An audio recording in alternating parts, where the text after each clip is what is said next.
Molt bé. Molt bona tarda. Gràcies pel respecte. Ara. Bona tarda.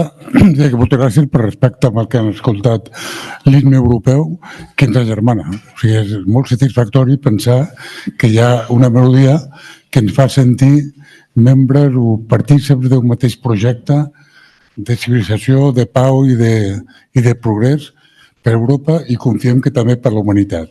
En tot cas, moltes gràcies, benvinguts a esta nueva sesión. Estoy encantado de dar la bienvenida a todos ustedes, empezando por el honorable cónsul de Bélgica, que es el cónsul más dinámico que tenemos hoy en Barcelona probablemente, y con el que tenemos la fortuna de organizar este ciclo de conferencias de los que hoy es la segunda sesión. Bueno, el tema ya han visto, ha suscitado mucho interés, como era previsible, por el tema en sí mismo y por el ponente que lo va a desarrollar, que nos va a hablar de la iniciativa del Tratado de Paz. Les confieso que me tiene absolutamente intrigado, que tengo muchas ganas de escuchar su ponencia, porque inicialmente una obviedad.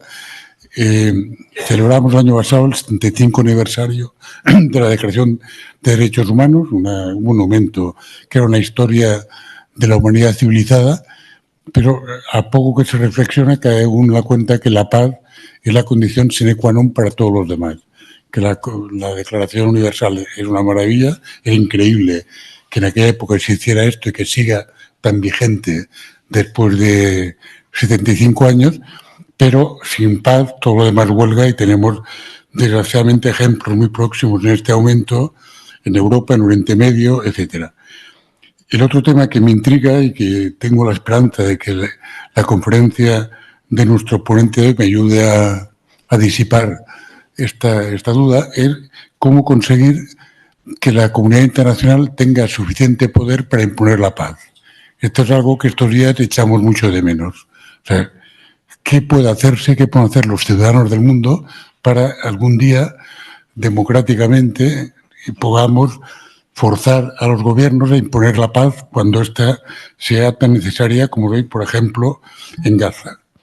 Y luego tampoco me puedo resistir, voy a dedicar 2 minutos a ellos, si me permiten, hacer notar que hoy, 11 de marzo, es exactamente el 20 aniversario de un 11 de marzo de 2004 que fue terrible en nuestro país, que fue realmente el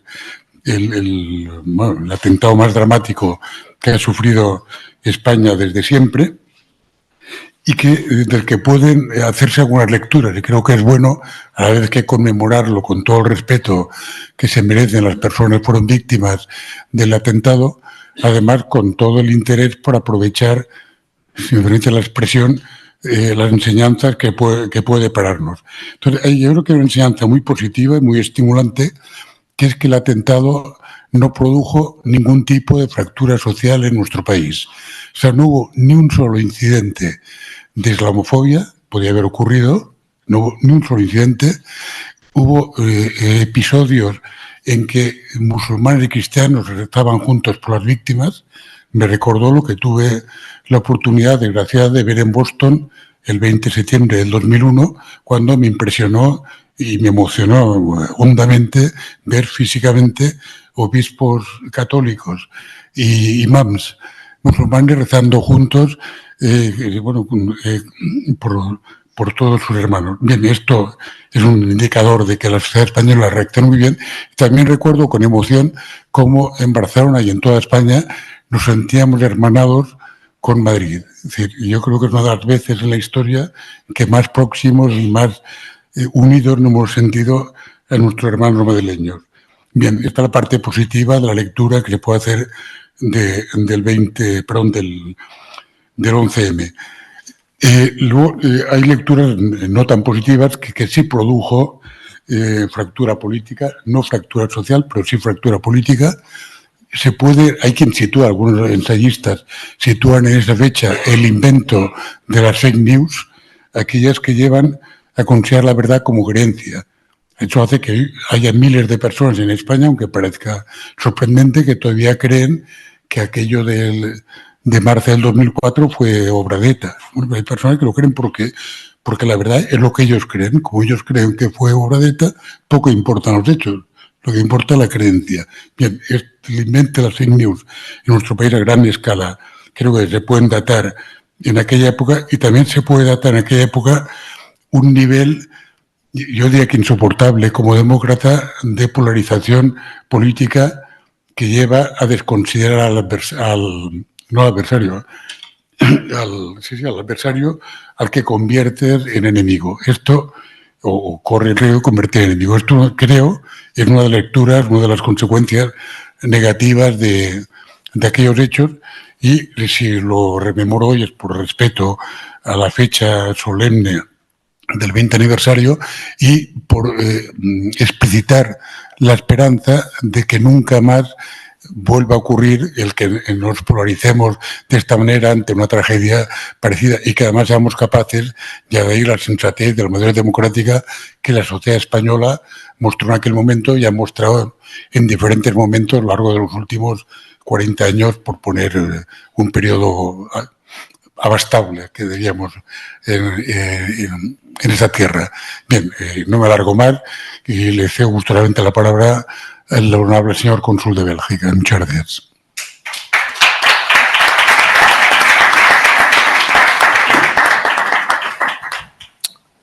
Good evening. Buenas tardes.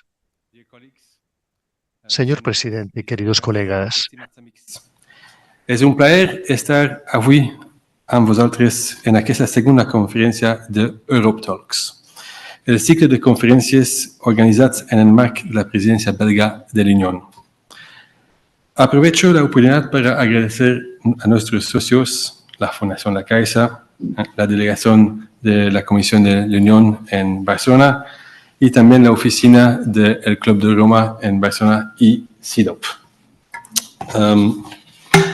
El ponente de hoy, el señor Marc Freeman, es muy conocido en Cataluña. Es fundador y director ejecutivo del Instituto de Transiciones Integradas con sede en Barcelona. Antes de ocupar su puesto actual, el señor Freeman trabajó para el International Crisis Group con sede en Bruselas, en Bélgica. Y también ayudó a lanzar el Centro Internacional para la Justicia Transicional. Como destacado experto en transición política y negociaciones de paz de alto nivel, se le consulta regularmente para obtener asesoramiento sobre gestión de crisis y resolución de conflictos. No hace falta de decir que su experiencia es y seguirá siendo muy valiosa ahora y en el futuro cercano. De hecho, las guerras en Ucrania, Etiopía, Sudán, el Sahel, Haití, Myanmar y Armenia son solo la parte más visible de los conflictos que están haciendo estragos y están aumentando en todo el mundo. Las estadísticas del International Crisis Group muestran que desde 2012 la guerra va en aumento. Mueren más personas en combates que en decenas. Cada vez son más los líderes que persiguen sus fines militares y creen que pueden salirse con la suya. ¿Cómo podemos salir de esta espiral negativa? ¿Cómo podemos silenciar las armas? ¿Cómo podemos construir la paz? Pero también, ¿cómo podemos hacer justicia? Marc Freeman ha trabajado en países como Ucrania, Venezuela, Colombia, Afganistán, Bolivia, Bosnia, Burundi, la República Democrática de Congo, Gambia, El Salvador, Kenia, Mauritania, Marruecos, Nepal, Serbia, Sri Lanka, Siria, Túnez, Turquía y Zimbabue. Lugares que a menudo son más conocidos por los conflictos que sufren que por su atractivo turístico. El señor Freeman contribuyó a que algunos de los lugares mencionando se alejen de la guerra y de los conflictos violentos y que vuelvan a descubrir por su cultura, naturaleza, gastronomía o patrimonio histórico. Además, Marc ha publicado libros basados en su experiencia en la negociación de la justicia transicional, el derecho internacional, los derechos humanos, la amnistía, las comisiones de verdad y de reconciliación y la búsqueda de la justicia.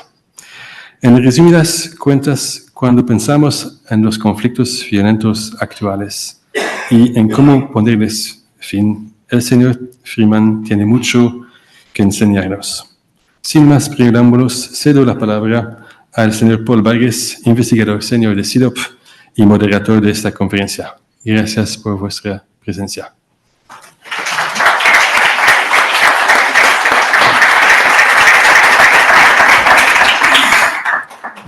Muchas gracias, Cónsul, por la invitación. I am Paul Vargas, Senior Researcher at CIDOP. Me llamo Paul Vargas, soy investigador senior en el CIDOP y es un placer moderar esta sesión. El título de la sesión es Argumentos a favor de un nuevo derecho internacional para la paz. Nuestro invitado es Mark Freeman, fundador y director ejecutivo del Instituto para las Transiciones Integrales. Y quisiera añadir que hoy se celebra el 10º aniversario de esta organización que ha hecho tanto trabajo por la paz, la resolución de conflictos y la transición a la justicia. El tema de hoy es muy importante debido al contexto en el que nos encontramos. El famoso erudito Roger McKinsey escribió recientemente que es muy difícil actualmente hablar sobre la paz, debido al contexto que está altamente polarizado. Hay una militarización creciente. Todo el mundo habla de defensa.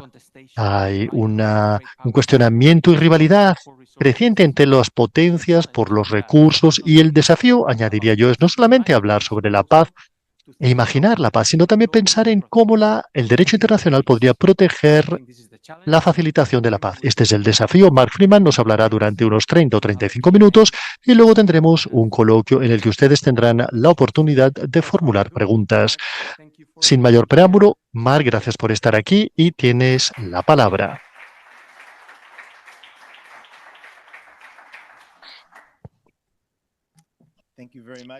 Muchísimas gracias.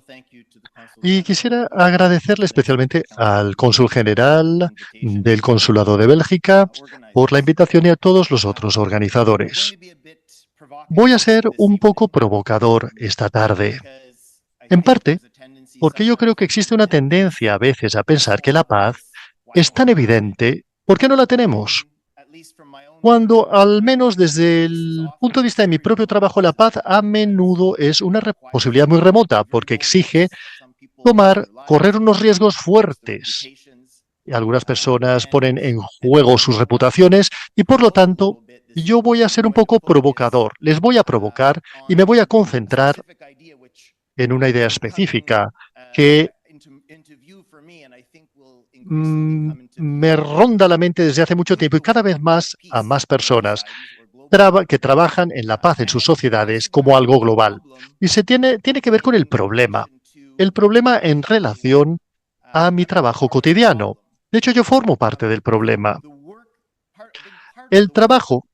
Parte del trabajo que mi organización realiza y que yo he estado haciendo desde hace décadas ahora, implica la negociación. La negociación como instrumento, la negociación que podríamos pensarla como una categoría general, que incluye ideas como el diálogo, que incluye la mediación, con terceras partes. Voy a hablar de la negociación en un sentido muy amplio. Y lo que quiero presentarles esta tarde es la idea de que la negociación, este instrumento sobre el cual muchas veces depende la paz, este campo de la negociación está en situación de crisis.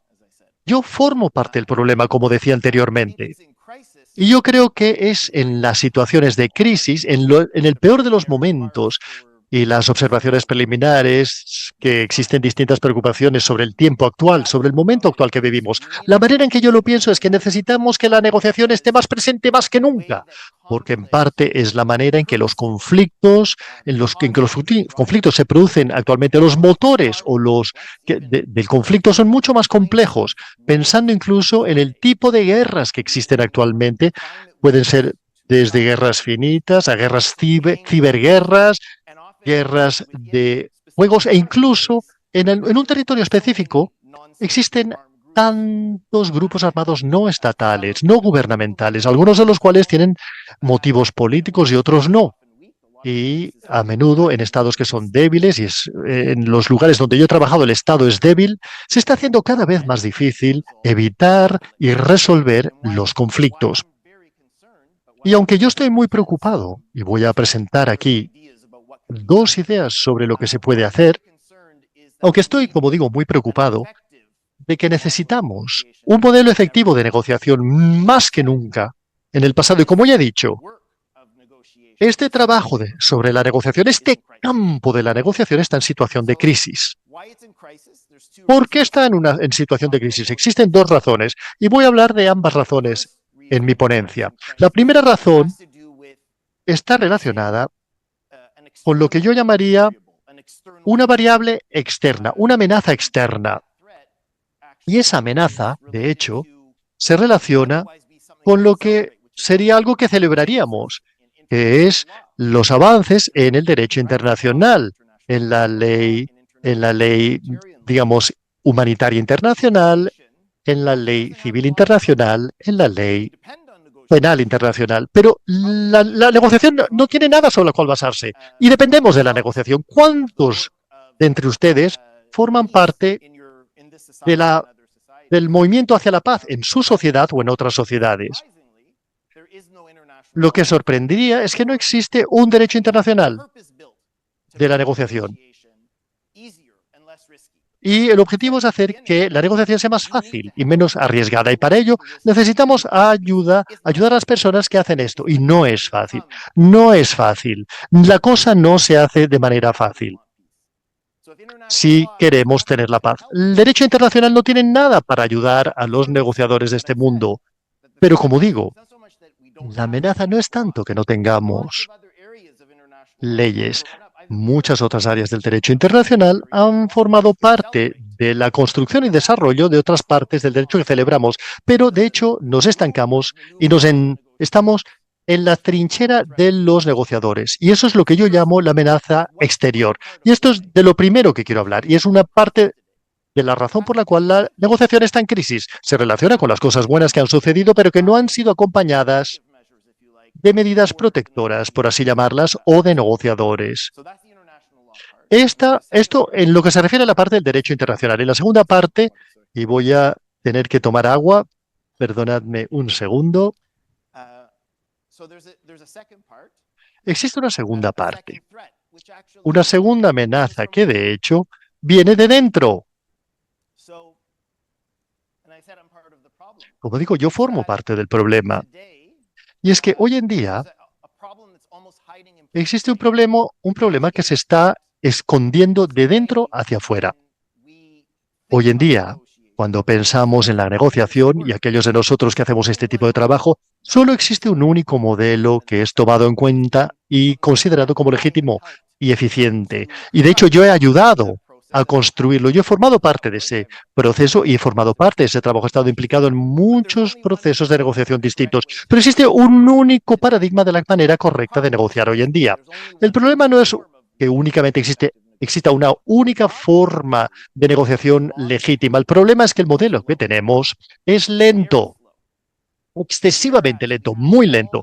Mientras que tenemos todo tipo de nuevas formas de conflicto complejas y distintas, como las que acabo de mencionar, el deterioro de estos conflictos cada vez es más rápido. Tenemos un modelo lentísimo de negociación. Solamente tenemos un único modelo, una única manera que consideramos que es la manera correcta de negociar, y ese modelo es lento. Y esa es una amenaza interna a la paz. Tenemos una amenaza externa y una amenaza interna. Y estos son los 2 puntos claves sobre los cuales hablaré esta tarde. Pues bien, mi mujer me está haciendo señales para indicarme que tengo aquí un vaso con agua. Muy bien, gracias. Eso es muy importante. Bien, empecemos, pues, con la amenaza externa. Como digo, tenemos un derecho internacional que cubre casi cada esfera de la actividad humana, casi todo lo que hacemos, pero no existe un derecho internacional que haya sido desarrollado específicamente para la paz. No existe, no existe.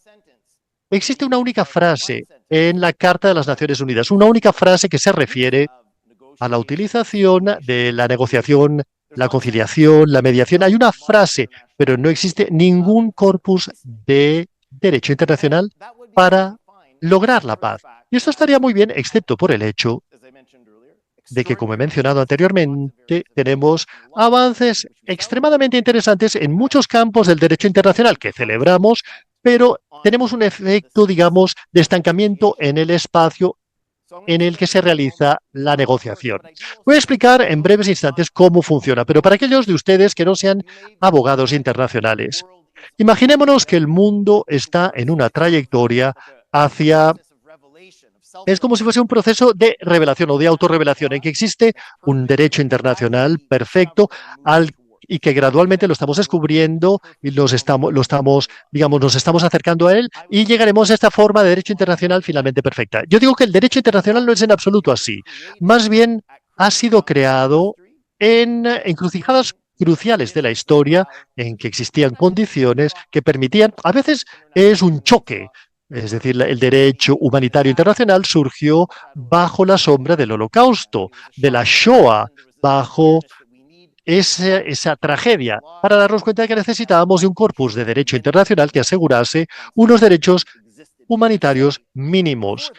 Ese es el concepto que existía en sí mismo. Pero incluso antes del derecho internacional humanitario, que es el derecho de las leyes de la guerra, que se produjeron un siglo antes, existía una encrucijada específicamente crítica, en que a menudo podíamos ser yo, ustedes, alguien se daba cuenta de que había un desfase en el derecho internacional, un vacío, algo que tenía que ser reparado o rellenado.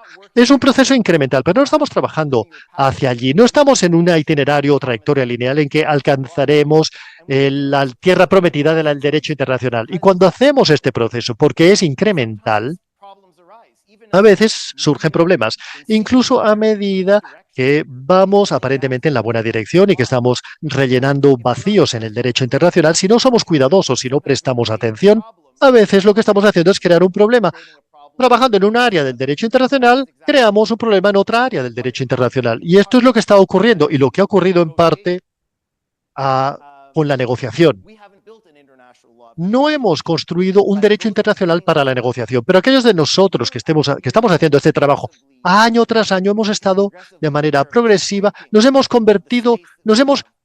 tomado conciencia progresivamente de lo importante que es hacer este trabajo, que implica correr muchos riesgos y tomar, digamos, alternativas y elecciones difíciles. Yo no soy negociación, pero depende, digamos, forma parte inherente de la naturaleza de la negociación que haya una, digamos, concesión mutua. No, la negociación no significa que una parte le imponga su visión a la otra. Necesitamos una visión flexible y tenemos que utilizar otra cosa. La negociación ocurre cuando, básicamente, hay un proceso a través del cual se alcanza un acuerdo e implica pros y contras.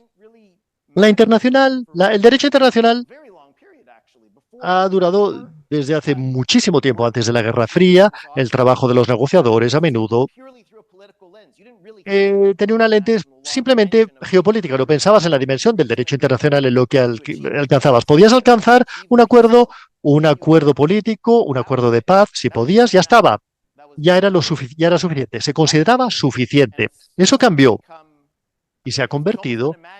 Es casi inimaginable pensar en conversaciones de paz hoy en día sin decir, bueno, ¿y qué hay del derecho internacional? Y cuando decimos ¿y qué hay del derecho internacional? Básicamente pensamos en el derecho humanitario internacional, el derecho penal internacional y lo que llaman las leyes de la guerra, el derecho humanitario internacional. Cuando menciono estas tres áreas, seguramente dirán, bueno, suena muy bien. ¿Quién no quiere un derecho humanitario internacional, un derecho penal internacional? ¿Y quién no quiere un derecho, digamos, de la guerra internacional? El problema de la negociación es que estos corpus de derecho internacional hoy en día han afectado lo que las partes mismas, los negociadores y mediadores consideran que es posible. Como digo, se ha tenido un efecto de limitación del espacio para llegar a estos acuerdos. Gran parte del trabajo que yo he realizado en los últimos años se ha concentrado en cómo tratar con cuestiones como la injusticia, las víctimas de de estos distintos tipos de conflicto. ¿Cuál es su lugar en la negociación? Solamente formulamos estas preguntas en parte debido al ascenso, elevación y crecimiento de estas áreas que son tan importantes en el derecho internacional, humanitario, penal. Pero claro, ha hecho que sea más difícil.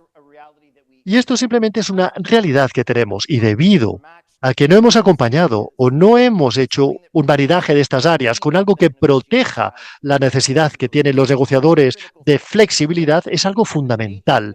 Forma parte inherente de la naturaleza misma de la negociación, que haya un quid pro quo, que haya concesiones mutuas. No hay negociación sin concesiones mutuas. De nuevo, en un mundo perfecto,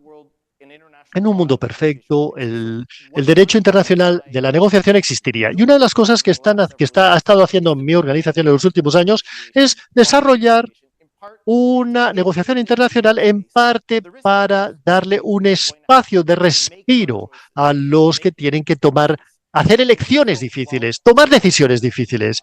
Y, aunque sean conscientes del derecho internacional, a menos que tengamos algo desarrollado y construido para que los negociadores puedan actuar, posiblemente nos encontraremos en una situación en que la gente dirá, bueno, esto está muy bien, es un buen tratado de paz, pero ¿quién irá a la cárcel? Esto es lo que la gente siempre pregunta. Esta pregunta no se formulaba hace 30 años. ¿Quién irá a la cárcel y cuándo? Preguntamos.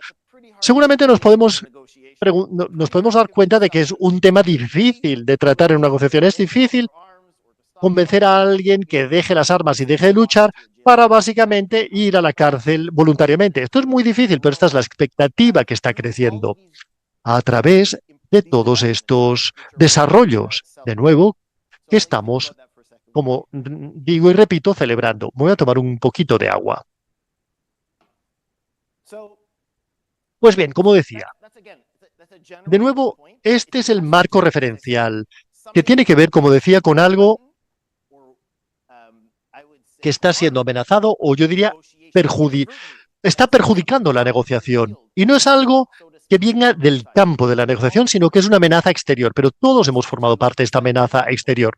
Y ahora voy a pasar a un punto ligeramente distinto. Como he dicho, la amenaza no es únicamente externa, sino que también es una amenaza interna y se relaciona con la idea de que tenemos un único modelo que hemos desarrollado de negociación, un único paradigma, una manera correcta de negociar. Y el modelo que tenemos es lento, excesivamente lento.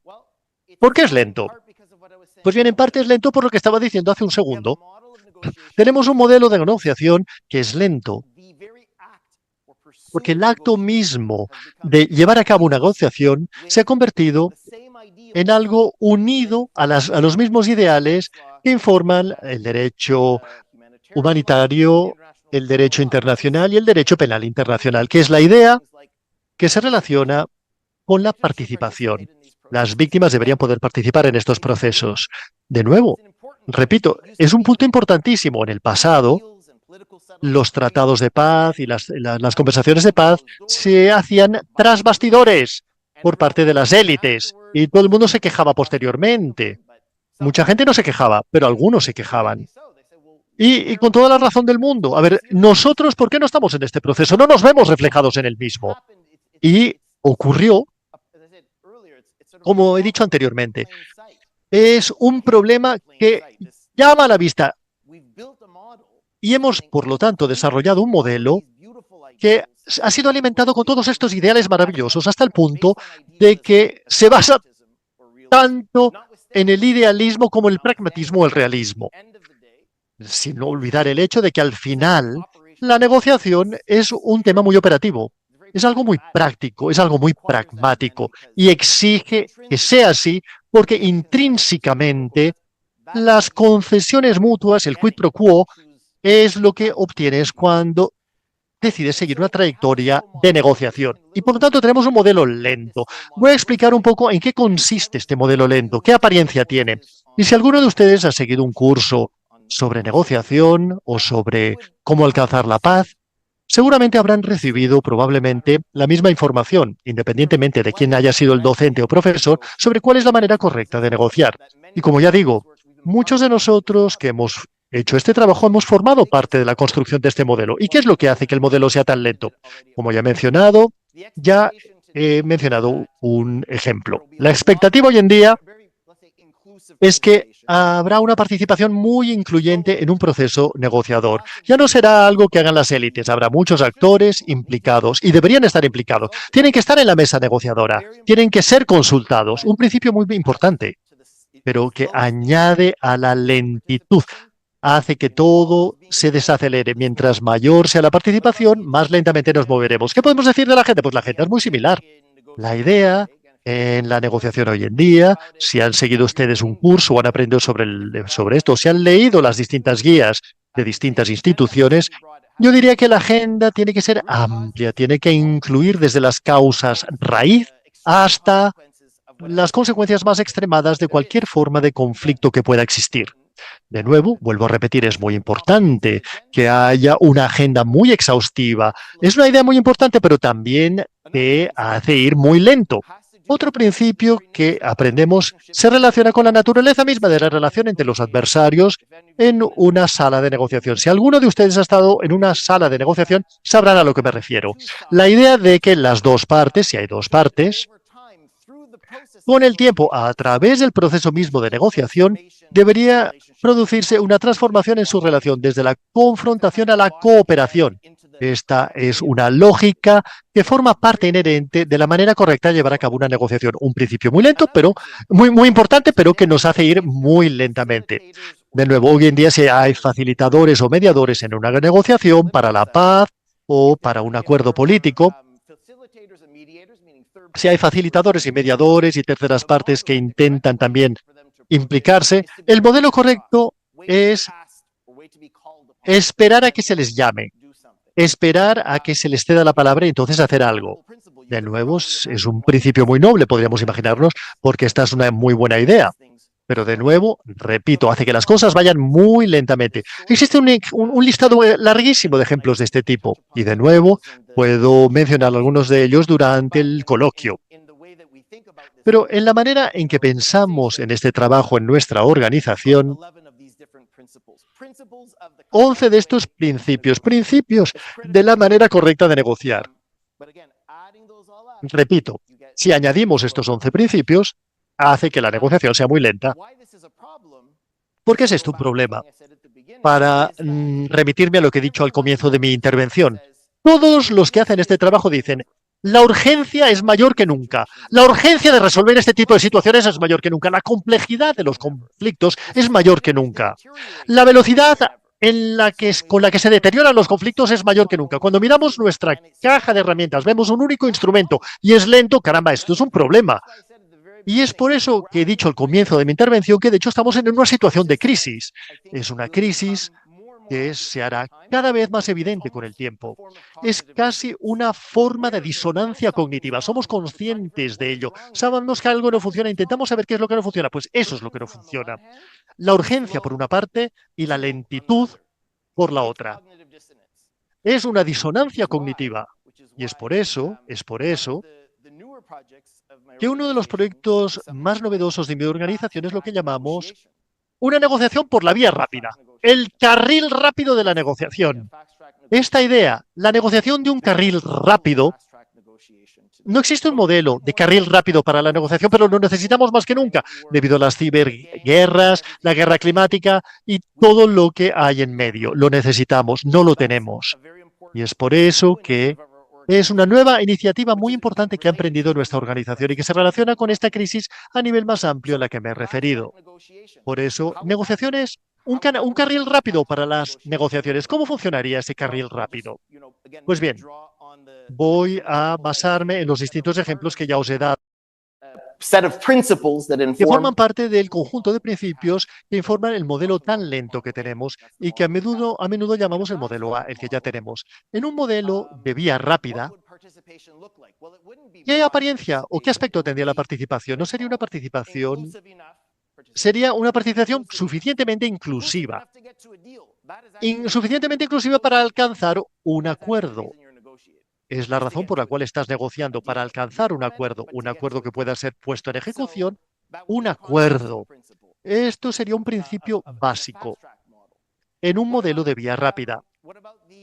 ¿Qué podríamos decir de la agenda, del programa? Pues bien, en el modelo A, el modelo que actualmente tenemos, El modelo, entre comillas, correcto de negociar, que repito, es un modelo correcto cuando tienes el tiempo de tu lado, lo cual es casi nunca el caso. Cuando tienes el tiempo de tu lado, todos tenemos este modelo y lo utilizamos, pero para negociaciones rápidas necesitamos este modelo de vía rápida. Y en el paradigma actual de cómo negociar, el programa, la agenda es muy amplia, cubre todo desde las causas raíz hasta las consecuencias más extremadas del conflicto o de la situación de conflicto a la que nos enfrentamos. En la lógica de un carril o vía rápida sería una agenda mucho más limitada. Quizás solo se trate un tema en el orden del día, un cese el fuego, por ejemplo, o quizás un acuerdo político que permita unas elecciones un poco más competitivas. En un mundo imperfecto, en el que nosotros trabajamos, este podría ser un resultado bastante bueno. Es un resultado más rápido, puede ser limitado, ¿vale? Pero es más rápido y es un resultado real. Y esto hace que algunas personas se sientan incómodas. Son ideas que estoy compartiendo con las personas y dicen, no, yo prefiero que todo el mundo esté implicado, incluido, con un orden del día completo y exhaustivo. Bueno, cuando tienes tiempo, pero en la mayor parte de los casos no tienes tiempo y necesitamos un modelo de vía rápida y por lo tanto seguiríamos un principio distinto. ¿Qué podemos decir de la relación entre los adversarios? Como he dicho, en el modelo clásico que existe actualmente en el paradigma actual, el modelo correcto para negociar, los adversarios intentan transformar su relación y convertirla en una relación y no de confrontación. The logic is much more transactional. Modelo de vía rápida, el modelo es mucho más transaccional. Seguramente no es una idea cómoda en la que pensar, pero en la mayor parte de los casos, la urgencia no es retórica, es real, es la realidad. Existe una necesidad urgente de evitar o resolver un conflicto político y la velocidad es importante. Y la lógica transaccional sería más típica de un modelo de vía rápida que no en el paradigma que tenemos actualmente, que, repito, se basa en unos ideales maravillosos e importantes, pero son ideales que cuando los sumamos producen una negociación lentísima y por eso se produce este desfase al que me he referido, entre la urgencia y la lentitud. Pues bien, estas son cosas, las cosas que les estoy describiendo, quiero ser muy claro, no estoy culpando a nadie. Al único que puedo culpar es a mí mismo. Este es un campo, son temas que se han desarrollado con el tiempo y, como digo, en el caso al que me estoy refiriendo aquí, son encrucijadas cruciales como el final de la Guerra Fría. Al final de la Guerra Fría se produjo un periodo importantísimo de cooperación multilateral que surgió. Había muchas guerras civiles también, pero también fue un periodo muy dinámico, por así llamarlo, los años que siguieron a la Guerra Fría. Y empezamos a hacer muchas cosas porque pensábamos que quizás vivíamos en una época en la que de alguna manera llegaríamos al otro lado de la guerra. Podríamos saltar la valla y llegar al otro lado. Pero aquí estamos, año 2024, y las estadísticas que ya han sido mencionadas por el cónsul general. No podíamos estar más lejos desde algún punto de vista de esa realidad. Y con ello, ¿qué quiero decir? Me remito de nuevo a lo que he dicho al comienzo de mi intervención. La negociación, las personas que hacen el trabajo de negociadores y negociadoras, nosotros estamos en una situación de crisis en el peor de los momentos, debido a lo que no hemos construido y desarrollado un derecho internacional de negociación, y esto es algo que nuestra organización está desarrollando. Hemos desarrollado todo un borrador, un borrador de tratado para intentar pensar en qué aspecto tendría un derecho internacional de negociación. Lo necesitamos, pero además también nos encontramos ahora en una situación en la que tenemos cada vez una mayor conciencia de la urgencia y de la complejidad de los conflictos a los que nos enfrentamos. Sabemos que tenemos que reaccionar muy rápidamente y solo tenemos un único modelo que es considerado como legítimo y eficaz de negociación. Y ese modelo es súper lento, excesivamente lento, por buenas razones, pero muy lento. Pues bien, básicamente estos son los pensamientos y reflexiones provocadoras que he dicho que intentaría presentarles esta tarde. No intento ser divertido en absoluto, ¿eh? Verdaderamente pienso que el trabajo del negociador está en situación de crisis. Quizás algunos de ustedes en esta sala o bien personalmente, o conocen a personas que han hecho este tipo de trabajo de negociación. Y si uno habla con los negociadores y negociadoras sobre el derecho internacional, dicen, ¡ay, por Dios! Pondrán los ojos en blanco y dirán, literalmente es otro obstáculo. Already improbable. Es otro obstáculo en un proceso que está plagado de obstáculos. La negociación es improbable. La mayor parte de las negociaciones fracasan espectacularmente. Muchos procesos de negociación ni siquiera surgen porque las partes implicadas tienen miedo de negociar. Y luego tenemos el derecho internacional y dicen, Dios mío, qué infierno. El derecho internacional, sinceramente, es percibido como otro obstáculo añadido a los que toman riesgos para alcanzar alguna forma de paz para sus sociedades. Y miran al derecho internacional y todo lo que ven son obstáculos. No debería ser así, pero es la situación que tenemos actualmente. Y por lo tanto necesitamos de un derecho internacional de negociación. Y el otro punto que ya he mencionado, hablamos de un modelo de negociación con el que todos y todas hemos trabajado. Y cuando yo he mantenido conversaciones, incluso en las últimas semanas, con algunos de mis amigos que hacen este tipo de trabajo a un nivel elevadísimo, los negociadores y negociadoras, personas en nuestra organización, y uno habla de la idea, si uno simplemente menciona la idea, oye, ¿y qué ocurriría con un modelo de vía rápida? Dice, por favor, háblame de ese modelo de vía rápido. ¿Por qué quieren saber más? Porque estamos en crisis. No hay resultados prácticamente. Existen muy pocos resultados hoy en día que surjan del único modelo de negociación legítima y eficaz. Porque es lento. It's critical that we also have Por lo tanto, es fundamental que tengamos no solamente este modelo válido pero lento, sino también otro modelo que yo llamo el modelo de vía o carril rápido de negociación para la mayor parte de las situaciones que de hecho están sometidas a una urgencia terrible. Tenemos que superar este desfase entre la urgencia de la situación y la lentitud del instrumento que tenemos. Pues bien, espero haber sido lo suficientemente provocador. Me detengo aquí y gracias.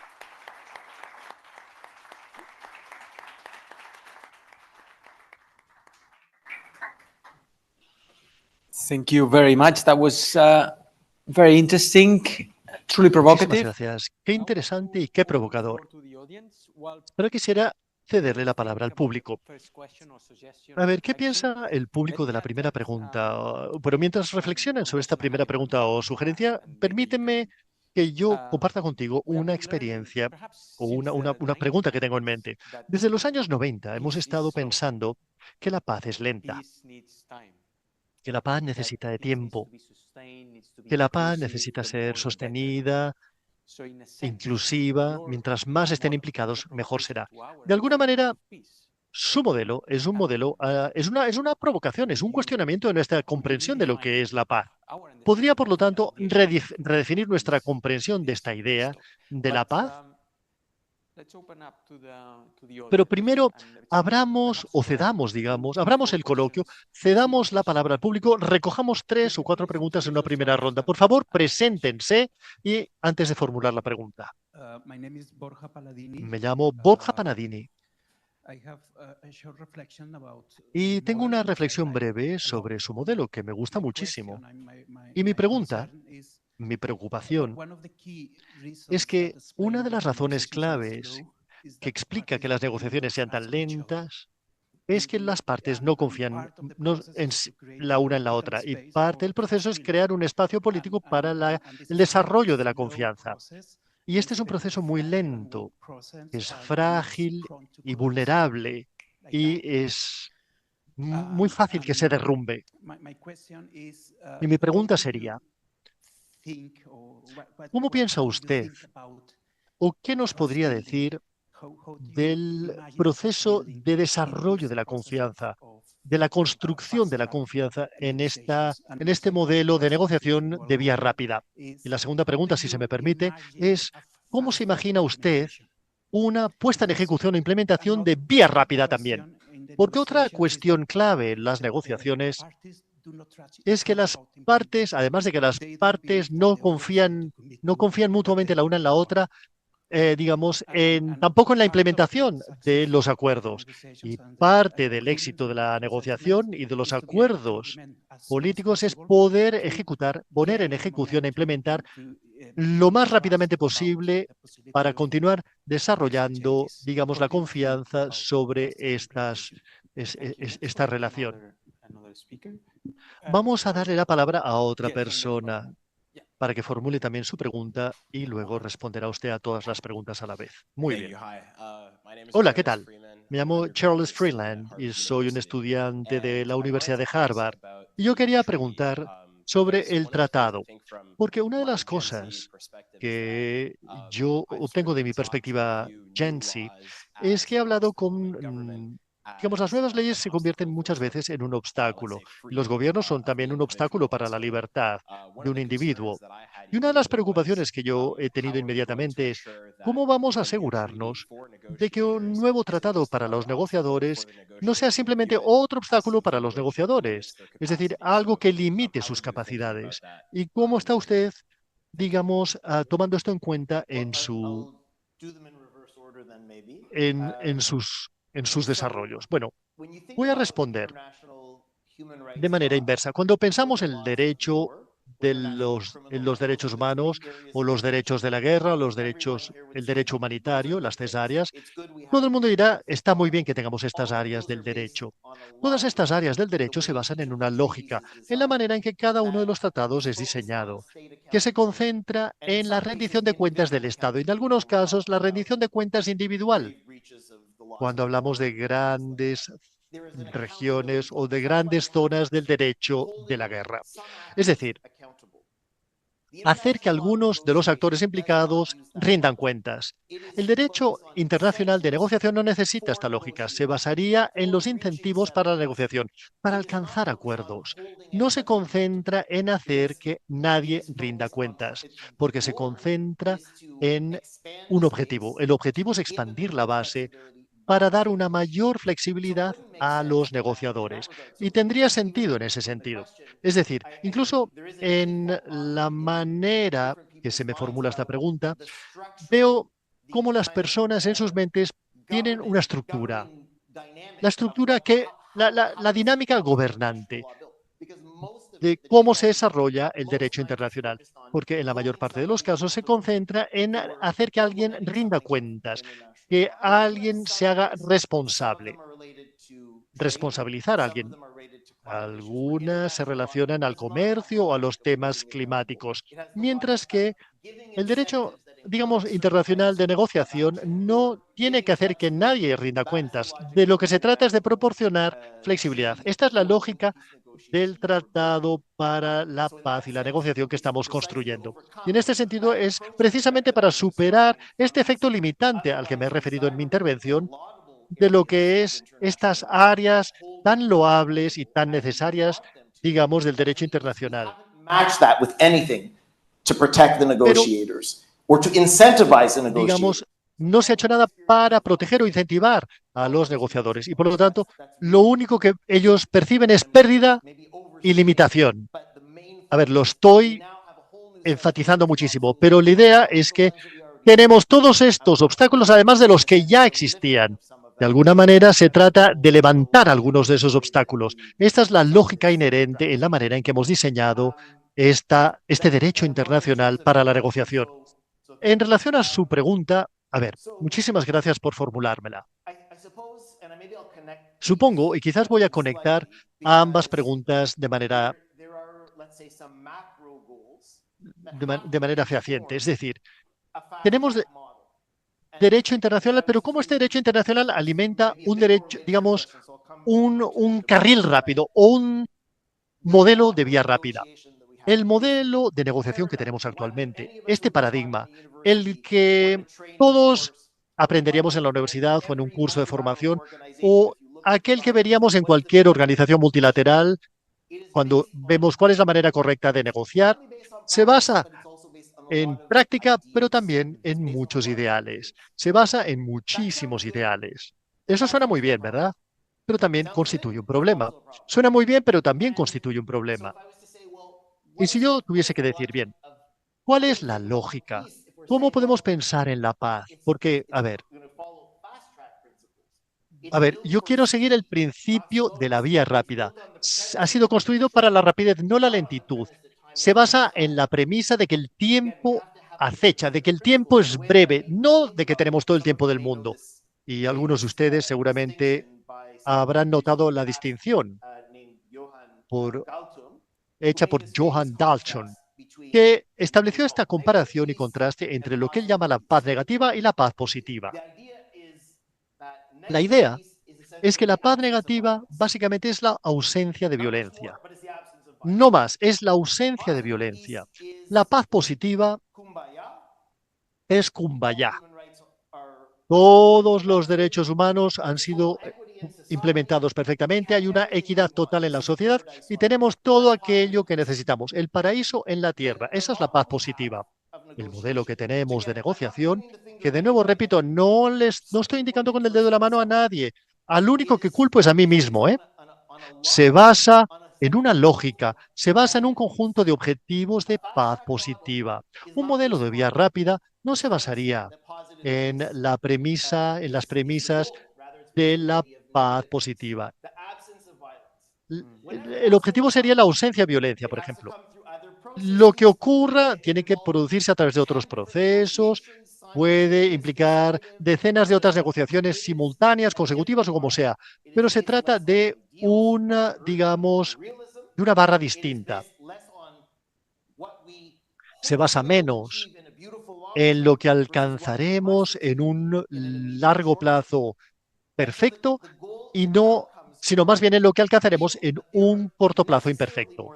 Y por lo tanto, necesariamente tiene que ser más limitado, porque sigue una lógica de paz negativa, es decir, la ausencia de violencia en comparación a la paz positiva. En este sentido, en términos de tu pregunta, Borja, ¿cómo pensamos en la transformación? Realmente no reflexionamos demasiado en la transformación de la relación entre las partes en un modelo de vía rápida. Lo que queremos es alcanzar, digamos, resultados tangibles, porque la gente lo necesita, porque la situación es muy urgente y quizás, bueno, establecemos una distinción.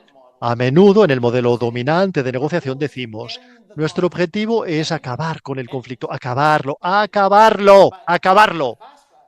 Pero en un modelo de vía rápida podríamos estar pensando en que el objetivo macro se sitúa de manera distinta. Existe un académico israelí magnífico, Mita Goodman, que habla de alguna manera, reducir el conflicto. Antes de resolverlo, lo tienes que reducir. Ese es el objetivo del modelo de vía rápida. Empezar a reducir el conflicto. Volverle a dar otra forma. Reducirlo. Como ya he dicho, tenemos que ser coherentes. Tiene que haber un maridaje. Y Borja, tú y yo hemos trabajado muchísimo en distintos procesos de paz. Tenemos que encontrar un mejor enlace entre los objetivos y las herramientas. Los objetivos y las necesidades son urgentes y no pueden tener, por lo tanto, un modelo lento, que es nuestra situación actual. Y necesitamos un mejor equilibrio entre los ideales y los aspectos prácticos que todos conocemos. La transformación no viene, no se produce, no entra en el escenario excepto a través de múltiples esfuerzos de vía rápida. Puedes intentar incluirlo, pero no es la manera en que utilizarías un modelo de vía rápida porque no tendría sentido. Y en este sentido, la implementación, la gente dirá, bueno, muy bien, si simplemente se trata de un acuerdo limitado, puedes incluir a tantas personas como el modelo lento, es decir, y tenemos este acuerdo multivolumen. Bueno, pero ¿cómo puede ser esto sostenible? Un cese al fuego limitado en esta zona, o como digo, podría ser un acuerdo político que permita tener unas elecciones un poco más competitivas. Bueno, ya es algo tangible. Y como digo, ¿es esto realmente sostenible? Bueno, la gente dirá, bueno, tenemos un cese al fuego limitado. Bueno, es sostenible, por lo menos tenemos algo entre manos. Hay por lo menos un acuerdo. De hecho, tenemos ese acuerdo. Bueno, que la alternativa sería tener algo sostenible en un modelo lento que no produce nada.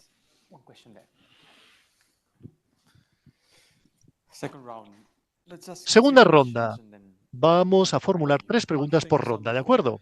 Mark, muchísimas gracias por esta magnífica presentación. Me llamo Musa Zika y trabajo con Market Effort. Tengo 2 preguntas. Están relacionadas con las preguntas formuladas por el señor Freeman. La primera se relaciona con los tiempos en los que vivimos, lo que han sido descritos como la época de conflictos. Y existen un par de cosas que están ocurriendo. Primero, la caída en el valor normativo del derecho internacional en relación a la realidad. La reglamentación está siendo cuestionada como manera de sostener la justicia y la paz.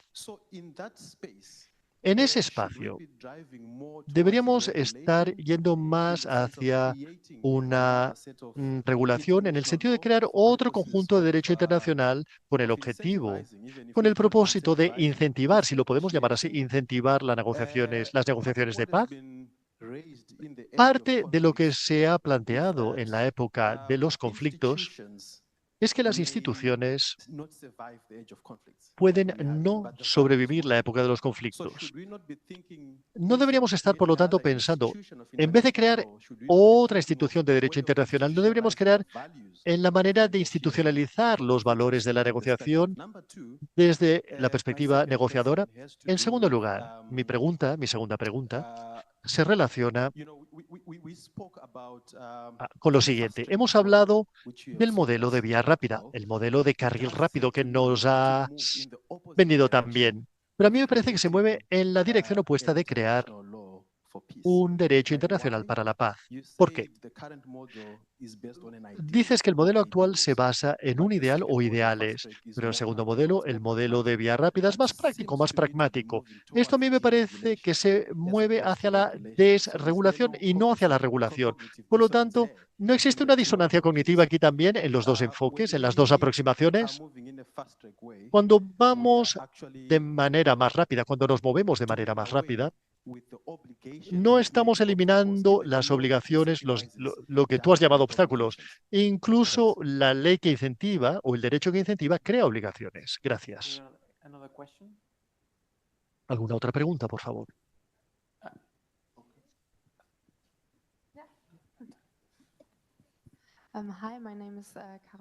Hola, me llamo Hartmut Kern, vengo del consulado alemán de Barcelona y me interesaría saber cuál sería el plan perfecto en el que ha pensado usted para implementar este derecho internacional de la negociación y quién tiene usted en el punto de mira. ¿Una organización internacional, por ejemplo, la Unión Europea o las Naciones Unidas?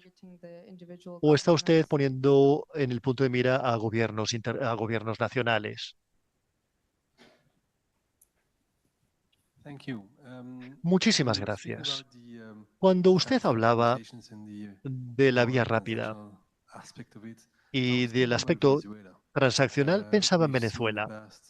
Hemos visto los 2 últimos ejemplos en el que se jugaba con sanciones. Como idea, ¿cuál sería, o digamos, la idea para facilitar elecciones? Pero esto no parece haber ido demasiado rápido o demasiado lejos.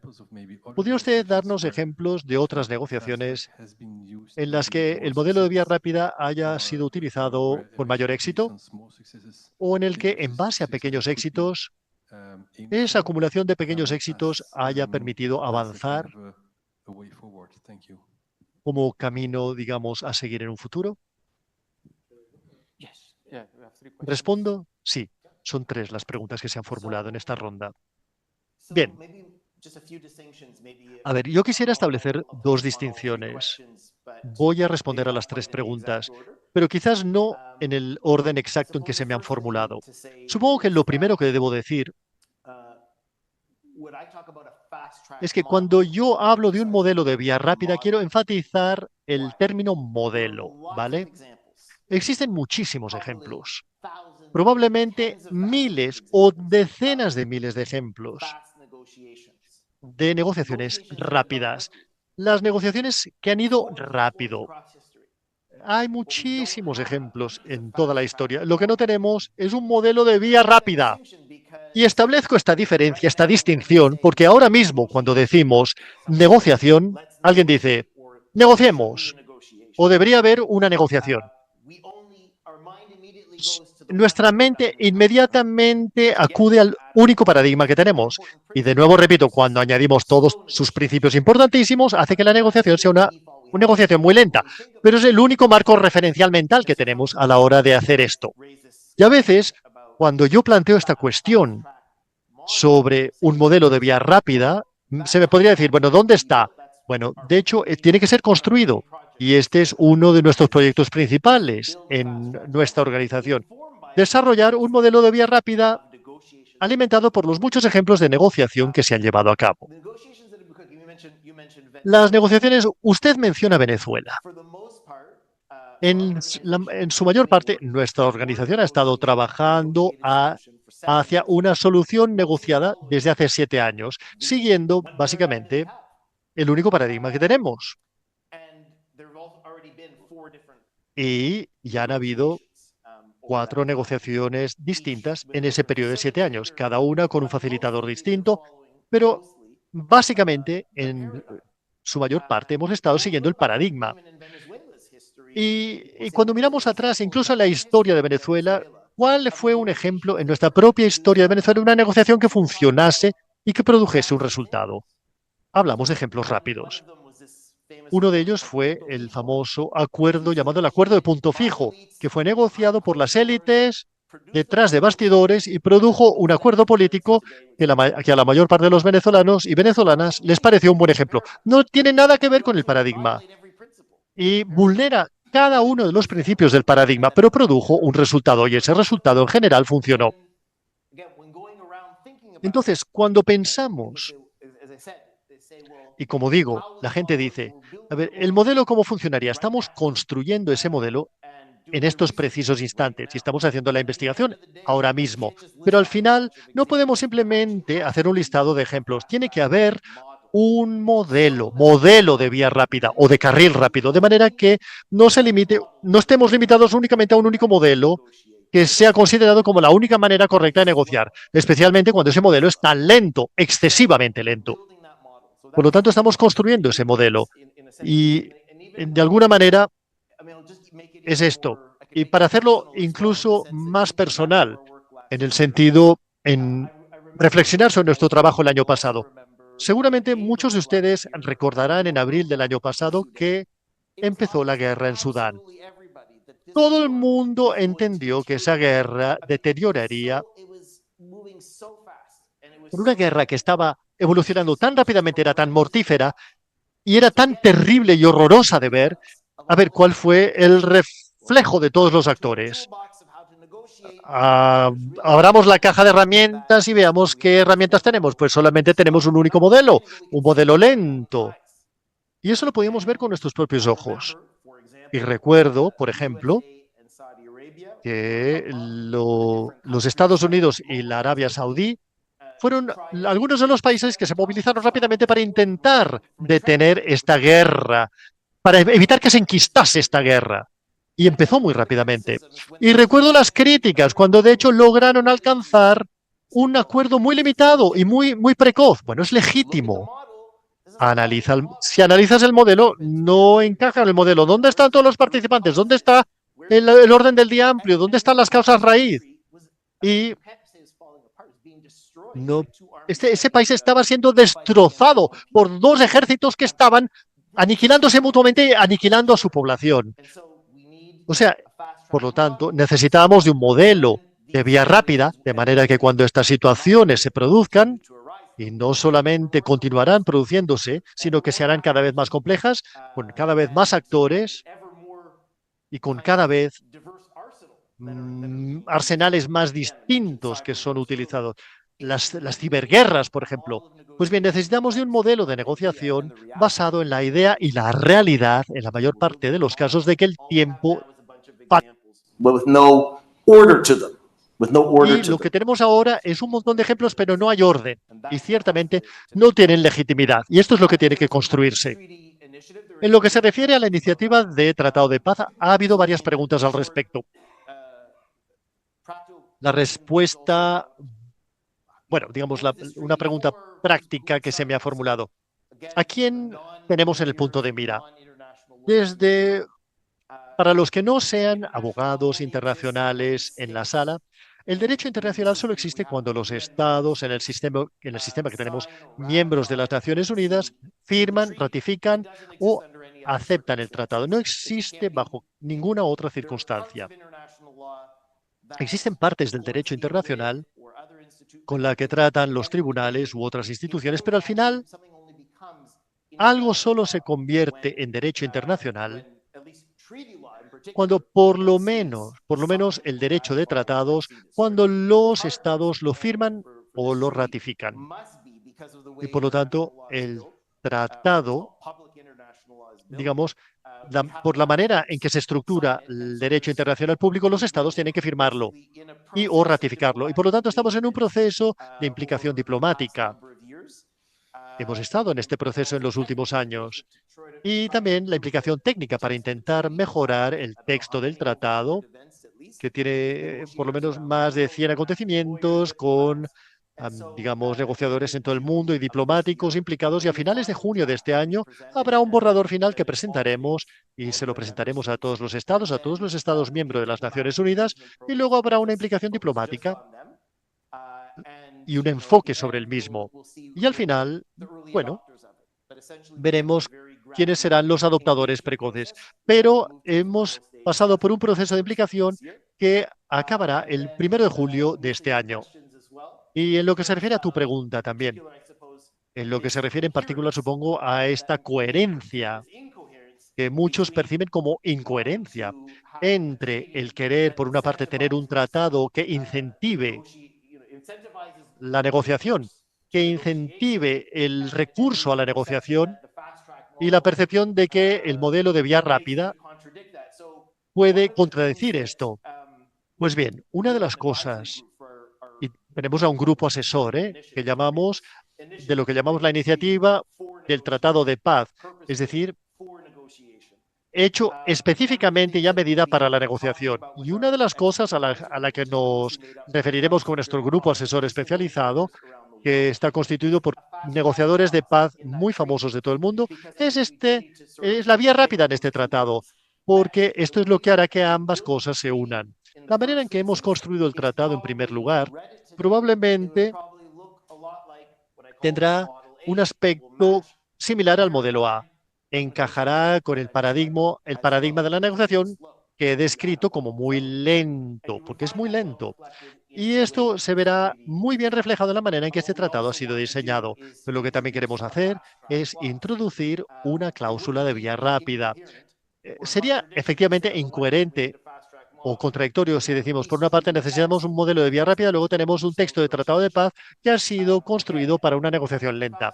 Bueno, a ver, la cuestión de un modelo de vía rápida no es suplantar o borrar o eliminar el modelo que tenemos, sino más bien expandir la caja de herramientas, porque es grave la situación y necesitamos de coherencia. Sí que es una forma de disonancia cognitiva ver con nuestros propios ojos la urgencia de la situación de conflicto en muchos lugares. Miremos a Haití hoy en día y tantos otros lugares. El campo de batalla está ardiendo en todas partes del mundo y solamente tenemos un modelo de negociación lentísimo. Eso es peligrosísimo. Muchas gracias. Abramos la tercera ronda de preguntas. Una pregunta por aquí.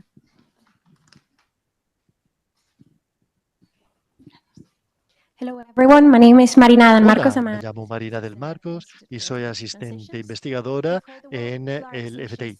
A ver, se ha mencionado varias veces en la sesión de hoy y ha sido mencionado por Fundorgae en 2023. Y me preguntaba si podría comparar con nosotros cómo la polarización está afectando este proceso y qué está haciendo el instituto para tratar esta cuestión. Gracias. Yo quisiera añadir una pregunta. En la guerra, Las partes lo quieren negociar porque consideran que pueden haber ganancias y victorias en el campo de batalla y prefieren esperar, porque la negociación, como dices, implica hacer concesiones. ¿Cómo convences a los contrincantes que no necesitan negociar, sino que necesitan alcanzar un acuerdo rápido? Tu experiencia dice que sí, que las partes están dispuestas a alcanzar un acuerdo rápidamente. ¿Podrías elaborar o darnos algunos ejemplos de cómo este ha sido el caso, más que lo que normalmente escuchamos en Ucrania y Rusia, que ninguna de las partes quiere negociar y mucho menos alcanzar un acuerdo con su opositor? Pues bien, voy a responder a las preguntas en orden inverso. Bien, el modelo de vía rápida, y quiero volver a contrastarlo con el modelo que tenemos. Solamente tenemos un único modelo, que es lentísimo. ¿De acuerdo? Lo llamaré el modelo A. Ese es el modelo que utilizamos, es el modelo que construimos y es el modelo que tenemos. Pues bien, no solamente es el caso que el modelo que tenemos se basa en algunos de estos principios y prácticas a las que ya me he referido sobre quién participa, qué aspecto tiene el orden del día, cómo estructuramos el acuerdo, etcétera, etcétera, sino que también existen otras premisas, una de las cuales es lo que tú has mencionado, es decir, la idea de que solo negocias cuando, y este es el término que utilizamos sobre el terreno, cuando la situación está madura. El concepto de madurez de la situación, la idea de que esa búsqueda de la madurez y solo entonces negocias. Y existe otra visión, otro concepto más extremado pero útil, que no es mío, sino que fue escrito por un erudito famoso hace muchos años, que es el término llamado una situación de estancamiento mutuamente perjudicial. Solamente tenemos una negociación cuando tenemos una situación de estancamiento que es mutuamente perjudicial. Una situación de estancamiento mutuamente perjudicial. Y se llama con un acrónimo técnico. O sea, solo negociamos cuando tenemos este tipo de situaciones. Pues bien, en un modelo de vía rápida, alguien tiene que iniciarlo, alguien tiene que hacer el primer gesto. Ofrecemos negociar. No sabes cuál será la actitud del otro y puede venir de cualquier sitio. No tiene que ser un diplomático, no tiene que ser uno de los grupos armados. Puede ser un dirigente cívico, puede ser el alcalde de una ciudad, puede ser cualquier de un número amplio de actores. Y por eso se llama una lógica multicanal. Pues iniciar la negociación y alguien simplemente tiene que hacer el primer paso, hacer la primera oferta. Y entonces podrías decir, bueno, eso no suena muy realista. Bueno, alguien tiene que tomar la iniciativa o dar el primer paso. Y nunca llegarás a ese momento perfecto en el que todo se ha moldeado, todo tiene la forma que deseamos, todas las partes están de acuerdo y aceptan la solución del negociador. Eso no ocurre. Es muy poco probable que eso ocurra. Por lo tanto, la lógica de la vía rápida es simplemente inícialo, da el primer paso, pruébalo, a ver a dónde te conduce. No te garantiza nada, no te garantiza que alcanzarás algo, no te garantiza que la contraparte también verá el beneficio de negociar. Pero a veces, y esto lo sabemos a partir de nuestra investigación, sabemos que a veces es solo cuando la opción de negociación se presenta que la parte dice, caramba, interesante. Hasta que alguien toma ese paso, no hay negociación.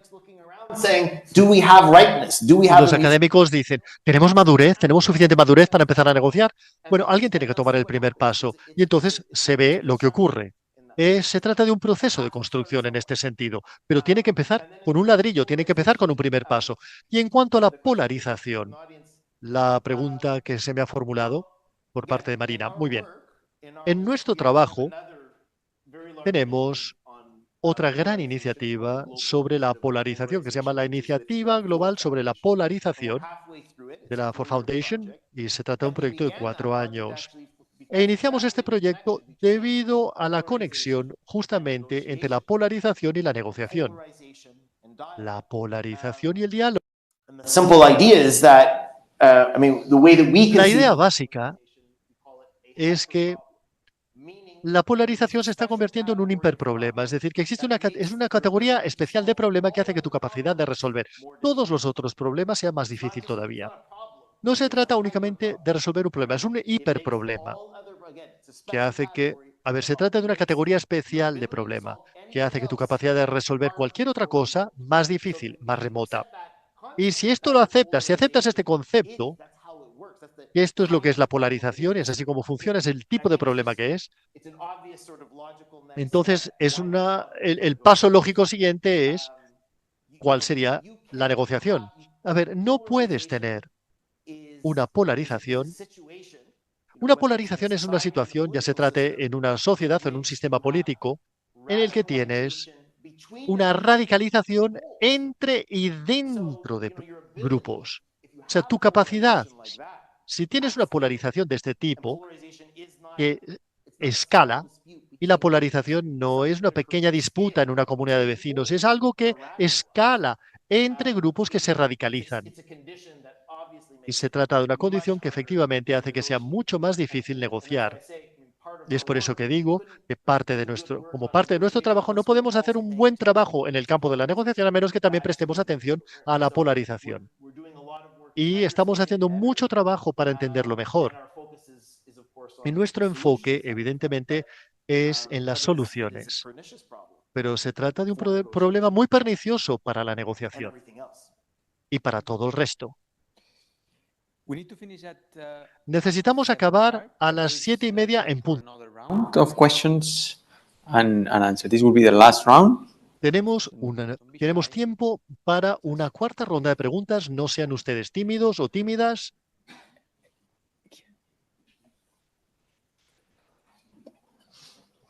Sí, claro.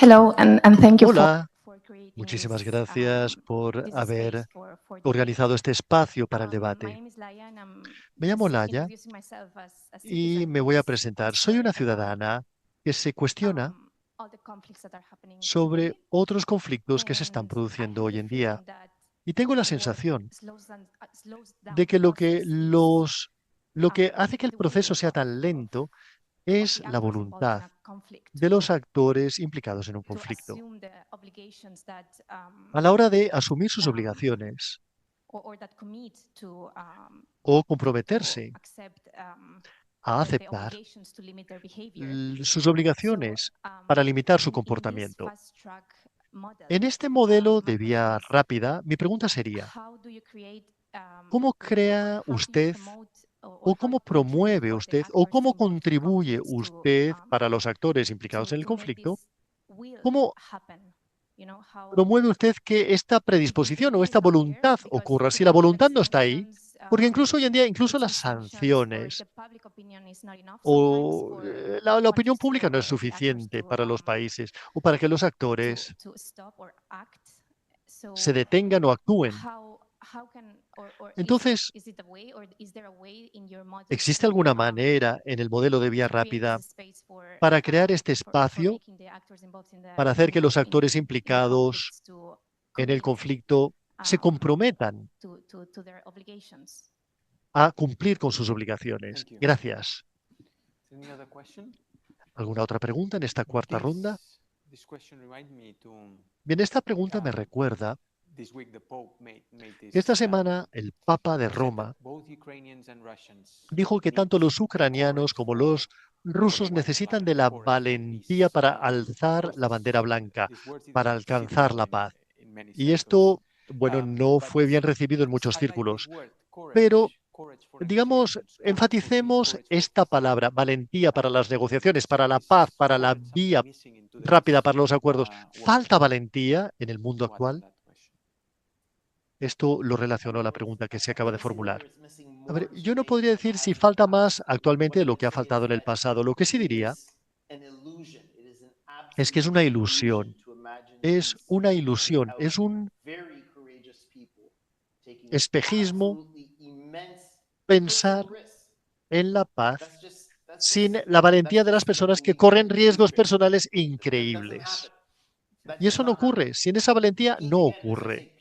Repito, la paz no es algo en el que nos sentemos e intentamos entendernos y nos vemos con ojos distintos o bajo una luz distinta. Y esto se produce únicamente a través de personas que corren riesgos inmensos de libertad, de reputación, y eso es así. O sea, parte de la lógica, una parte importantísima de la lógica para tener un derecho internacional para la negociación es precisamente para hacer que sea un poquitín menos difícil de lo que es actualmente para las personas que corran esos riesgos. Porque sin esas personas no hay nada, simplemente existe el espejismo de la paz, no ocurrirá.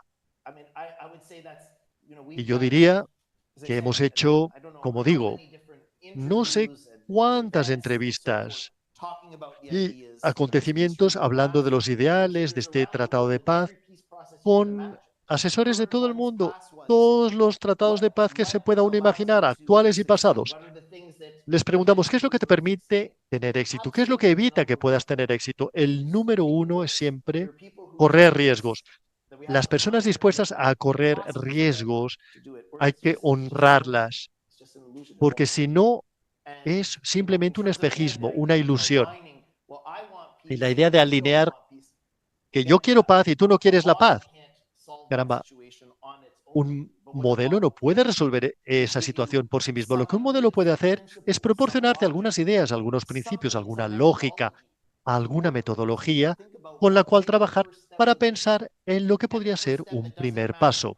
Y un primer paso que quizás no encaje con el ideal perfecto que hemos construido en el único paradigma que tenemos actualmente. Eso lo tenemos, pero si solamente tenemos eso, bueno, la gente no se autopercibirá como negociadores potenciales o como la persona o el actor que tomará ese primer paso, porque simplemente no tenemos las condiciones perfectas, no podemos producir esta forma majestuosa de negociación con todos estos ideales tan maravillosos, que son fantásticos e importantes, como digo, pero a la práctica no nos podemos limitar únicamente a un único paradigma. Y yo les dejo con ese pensamiento, con esa reflexión. Reflexionen al respecto y piensen que un modelo no produce voluntad, pero un modelo puede permitir que la voluntad se desarrolle precisamente porque aumenta la predisposición y la voluntad para que los actores corran riesgos, y en particular con un modelo de vía rápida que se basa menos en actores internacionales, que son los que entran, sino más bien en agentes locales. Quizás, digamos, actores locales que dicen, quizás yo podría iniciar esta negociación, quizás no tengo las condiciones ideales o perfectas y no puedo esperar a tenerlas, y puedo tomar un primer paso y tengo un modelo con el que trabajar. Pues bien, esa es la situación, no es la situación que tenemos actualmente. Necesitamos que el modelo expanda la imaginación de las personas sobre quién puede negociar, quién puede abrir la negociación y cómo puede negociar. Si no, estamos realmente ante una situación gravísima. Muchísimas gracias. Ha sido realmente muy provocador y también nos ha abierto los ojos. Nos vamos con muchas ideas interesantísimas. Muchísimas gracias, Marc, por una presentación tan y tan interesante.